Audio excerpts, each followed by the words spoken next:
اور رسول اللہ صلی اللہ علیہ وسلم کی صحیح حدیث ہے، آپ نے فرمایا اگر مجھے اپنی امت پر خوف نہ ہوتا مشقت کا تو میں لوگوں کو عشاء کی نماز میں تاخیر کا حکم دیتا۔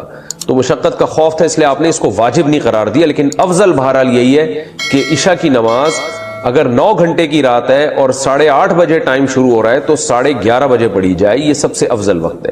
1/3 رات کے بعد پھر تاخیر کرنا یہ غیر افضل ہے، ناپسندیدہ ہے آدھی رات تک۔ اب آدھی رات کب ہوگی؟ جیسے 8:30 بجے عشاء شروع ہو رہی ہے اور 9 گھنٹے کا ہے تو یہ 4.5 گھنٹے میں آدھی رات ہو جائے گی، یعنی 8:30 9:30 10:30 11:30 12:30 1 بجے تک بھی آپ عشاء کی نماز پڑھ سکتے ہیں، جائز ہے، ثواب کم ہوگا۔ 1 بجے کے بعد کراہت ہے، یعنی آدھی رات کے بعد عشاء میں تاخیر کرنا مکروہ ہے، ناپسندیدہ ہے۔ پھر جتنی تاخیر کریں گے اتنی ہی کراہت بڑھتی چلی جائے گی، مکروہ اس میں مکروہ والا عنصر بڑھتا چلا جائے گا۔ تو اس لیے حتی الامکان آدھی رات سے پہلے عشاء پڑھ لینی چاہیے، اور افضل ہے کہ 1/3 رات تک اس کو مؤخر کیا جائے۔ لیکن یہ خواتین کے لیے ہے یا ان لوگوں کے لیے ہے جو سفر میں ہو اور جماعت سے نماز نہ پڑھ رہے ہو کسی وجہ سے۔ اگر آپ محلے میں رہتے ہیں، مسجد میں جماعت سے نماز سے پڑھنا چاہتے ہیں تو پھر جماعت کی نماز کو ترجیح دی جائے گی، اور جماعت کی نماز جلدی ہوتی ہے۔ ہمارے ہاں 9:15 بجے عشاء کی نماز ہو رہی ہے، حالانکہ اصل وقت تو 11:30 بجے ہے، لیکن وجہ کیا ہے کہ نبی صلی اللہ علیہ وسلم بھی 1/3 رات تک تاخیر اس لیے نہیں کرتے تھے کہ صحابہ پر شاق نہ گزرے۔ تو اگر مسجدوں میں اتنی دیر سے جماعت کی نمازیں ہونا شروع ہو جائیں گی تو اس بات کا امکان ہے کہ لوگ نماز چھوڑ دیں گے سستی میں۔ تو نماز کو بچانا اور جماعت سے پڑھنا یہ زیادہ امپورٹنٹ ہے۔ آپ انفرادی نماز پڑھیں 1/3 رات تک مؤخر کرنے سے، یعنی انفرادی طور پر 1/3 رات تک مؤخر کرنے سے افضل ہے کہ آپ جلدی پڑھ لیں مگر جماعت سے پڑھیں۔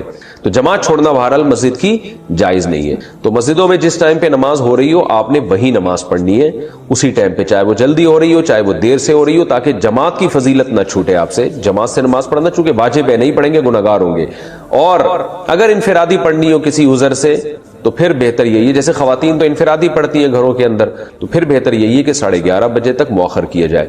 لیکن یہ بھی اس خاتون کے لیے افضل ہے جس میں نیند کا بہت زیادہ غلبہ نہ ہو، اور یہ بھی خطرہ نہ ہو کہ اتنی دیر سے سونے میں فجر قضا ہونے کا خطرہ نہ ہو۔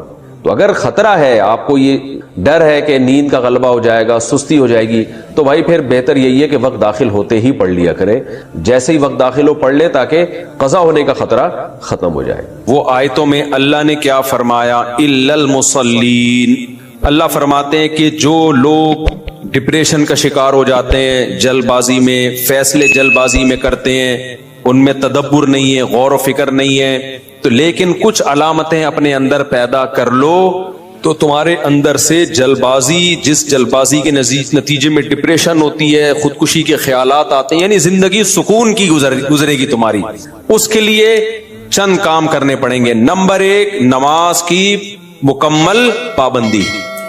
آپ یقین کر لو جتنا ڈپریشن سے نماز بچاتی ہے نا، کوئی چیز نہیں بچاتی۔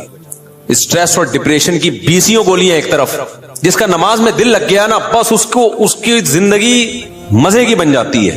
اور نماز میں دل نہ لگ رہا ہو نا، کئی رکعتیں پڑھو ہمت کر کے، اصول بنا لو، جس کام میں دل نہیں لگتا نا وہ کام کرنا شروع کر دو، دل لگے گا، اور پھر ڈبل لگنا شروع ہو جاتا ہے۔ میں بہت سی مثالیں دیتا ہوں نا، دوڑا نہیں جاتا چلنا شروع کرو، چلا نہیں جاتا ہلکا ہلکا چلو، اپنے نفس پہ بوجھ ڈالو۔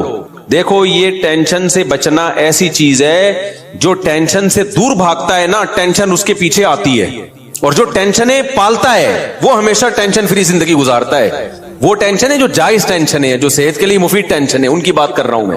تو جو لوگ آپ نے دیکھا ہوگا محنتی ہوتے ہیں، سارا دن کام کاج میں مشغول رہتے ہیں، وہ خوش ہوتے ہیں، ہے یا نہیں؟ گھروں میں جو 2 طرح کی خواتین ہوتی ہیں، ایک پھوڑ، نہ کام نہ کاج، کچن گندا پڑا ہوا ہے، واش روم پیمپر بچے کے اتارے یوں پھینک دیے۔ آپ دیکھنا ان خواتین کی طبیعت میں چڑچڑاپن بہت ہوتا ہے، جھنجھلانا، ذرا سے کوئی نصیحت کرو آگے سے جھنجھلا کے جواب لو، ہر وقت ایسا لگتا ہے وہ توے پہ بیٹھی ہوئی ہے، خود بھی ٹینشن اور دوسرے کو بھی ٹینشن۔ لیکن آپ نے دیکھا گھروں میں جو خواتین بہت محنتی ہوتی ہیں، بچوں کی کیئر، شوہر کی مرضی کا خیال، گھر کو صاف ستھرا رکھنا ہر وقت، وہ خوش ہوتی ہیں۔ مردوں میں بھی ایسا ہی ہے، جتنے لڑکے آپ کے پوستی ہیں گھر کے اندر پڑے